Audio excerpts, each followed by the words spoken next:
Hello, how are you? Welcome to a new installment of your Pharmacy Assistant. On this occasion, we would talk about what it is used for and how it is used. So let's take a look.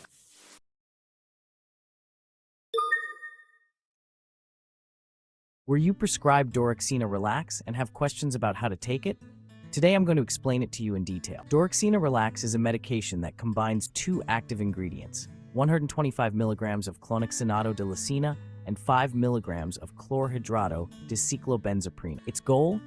Relieve pain and muscle tension. When is it used? This medicine is perfect for treating muscle spasms, backaches, and other muscle discomforts. For example, it is very useful after a sports injury or intense physical effort. How does it work? Clonixinate de lysine acts like a painkiller, meaning it reduces pain. Meanwhile, cyclobenzaprine is responsible for relaxing your muscles, relieving any tension you may feel. Dosage and administration. Very important. Always follow your doctor's recommendations. Normally, the starting dose is 1 tablet every 8 hours.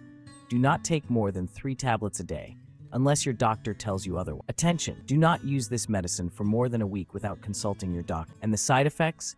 Some possible side effects are drowsiness, dry mouth, and dizziness. If you notice anything unusual, contact your doctor immediately. Also, while taking Dorixina Relax, avoid drinking alcohol, as it can increase side effects. In short, Dorixina Relax is an effective medication to relieve pain and muscle tension when used correctly. Always remember to follow your doctor's instructions and pay attention to any side effects. Thanks for watching. Take care of your health and see you next time. If you've made it this far, let us know in the comments why you're using this medicine.